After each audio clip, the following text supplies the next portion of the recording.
We are the many tribes and bands of the Confederated tribes of Siletz Indians on the central Oregon coast. We are who we are today because our ancestors were strong despite the struggles and the losses they endured. Coming from the Columbia River to the Klamath River in Northern California, from the sea to the Cascade Range, the people of the Confederated tribes of Siletz are descendants of many different tribes and bands. The ancestral tribes spoke 8 different languages from 4 very different language groups. There was nearly 30-something bands of Indians here in Siletz. It was hard to communicate, and so they used, again, the Chinook jargon for communication. Many of Oregon's rivers share their tribal names: Tillamook, Siuslaw, Alsea, Santiam, Nestucca, Chetco, Yaquina. The rivers were the native highways and the centers of their lives.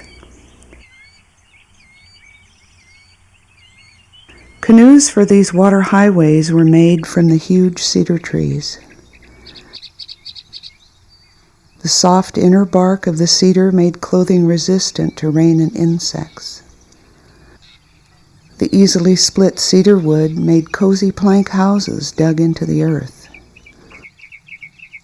Tools to carve the wood were themselves carved in beauty. The huge spruce trees, too tough to split, provided sturdy roots to make strong baskets. For more than 8,000 years, our people have eaten from the rivers and the sea. Shellfish, sea mammals, salmon, eel, and other fish have fed our people for countless generations. The eel and the salmon, they were smoked by They were hung up in strips, long strips. And when you open that door, that blast would come out and hit you. Oh, you'd think you were in heaven. Inland, hunters added venison to meals of fish. Burning with controlled fires encouraged the fields of tasty camas, lily bulbs, acorns, and tarweed seeds. This rich land supported a large population of Siletz ancestors for millennia. Once the Europeans discovered the rich resources, in the 1700s they started sailing up the Oregon coast looking for beaver and sea otter furs. Fur traders made their fortunes on the popularity of beaver-pelled hats. In exchange, the white man brought new technology, trade goods, and foreign diseases. Smallpox and measles came first and killed thousands. Then in 1830 came a still unidentified epidemic, one of the worst ever known among people.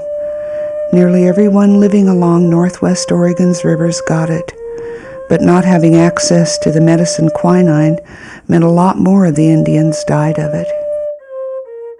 Some survived to carry on, but many of the tradition keepers had been lost. Only the tribes of southern Oregon were left with stable populations. The lucrative furs were nearly trapped out when white men discovered gold in southern Oregon in 1851. The gold rock that the white man had dug up was causing them trouble, and they couldn't figure out why they wanted the yellow rock. When the killing started on both sides, then the Indians would find the little pouches of the gold-crushed rock that they had no need of, and they'd dump it back into the rivers, and they said it belonged there. The Indians that lived on this here precious place we call Mother Earth was slowly taken away without any resistance, because they didn't know what was ever going to happen. They didn't know what they owned. They just thought they were just part of this here land, just like the animals, part of it, like the water, the air, the rain, and everything else. They were just part of it. There was no law and little order. Hogs rooted up the camas. Acorn groves were cut down for firewood and garden space. Elk and deer were hunted out. Salmon streams were polluted with gold mining tailings. Villages were burned to make way for settler towns. As their livelihood was attacked, the Indian people fought back. When Joseph Lane called a treaty meeting in 1851, the governor held the Indian leader Apsakahar hostage until the warriors agreed to white demands to give up their guns and most of their land. Although some quieter times ensued, conflicts between some of the Indians and the settlers and miners of the area continued to provoke hostilities. The treaty at Table Rock was signed on September 10, 1853. It was the first Indian treaty to be signed, ratified, and proclaimed law in the Oregon Territory.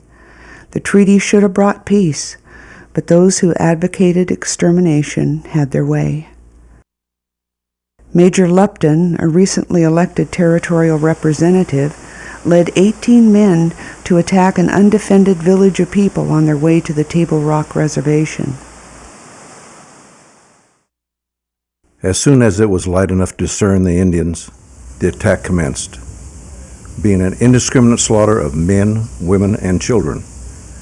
The Indians were surprised and able to make little resistance, and were soon all killed but one who escaped. They had but 2 or 3 guns and hit nobody with these. Oregon Statesman, 1855. Lupton paid for his murderous attack, however, by receiving an arrow, making him the only white casualty. After Lupton's massacre, the war once again raged. Tecum Tom, elk killer, known to the whites as Chief John, led the inland tribes from Shasta to the Umpqua. Other leaders were George and Limpy. The Rogue River people won many battles, but the war completely disrupted their lives, and many were killed. At Oak Flat in the spring of 1856, most of the Indian leaders decided to call a halt to resistance, but not Chief John. This is my country. I was in it when those large trees were very small, not higher than my head. My heart is sick with fighting, but I want to live in my country. They can visit my camp, and I will visit theirs, but I will not lay down my arms and go with you on the reserve. I will fight. Goodbye, Chief John. The final battle was on the Rogue at Big Bend. Though they nearly won, in the end the cavalry sent reinforcements that turned a rout into victory for the invaders. Joel Palmer, Superintendent of Indian Affairs for the Oregon Territory, believed he was acting in the best interests of both the Indians and the settlers when he requested 1.1 million acres for a new permanent reservation. The treaties stipulated that the tribes reserved the right to stay in part of their homeland until the president selected a permanent reservation. On November 9, 1855, President Pierce ordered the land to be set aside for the reservation. The northern tribes who occupied the area agreed in a treaty to accommodate the other Indian tribes of western Oregon. The Siletz Reservation stretched from Cape Lookout to the Siltcoos River, and from the Pacific Ocean nearly to the crest of the coastal range.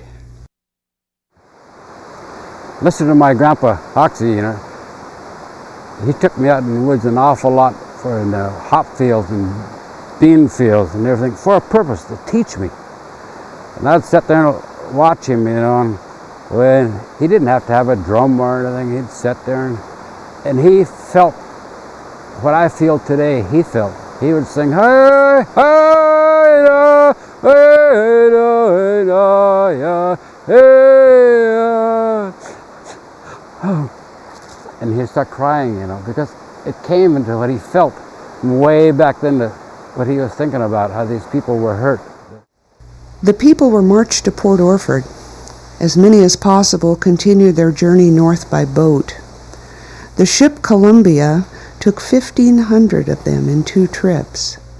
It carried 14 times its normal number of passengers crowded into the forward deck. Each person had about 2.5 square feet to stand in for the 3-day journey. We were all herded down to the edge of the ocean at Port Orford by the government soldiers.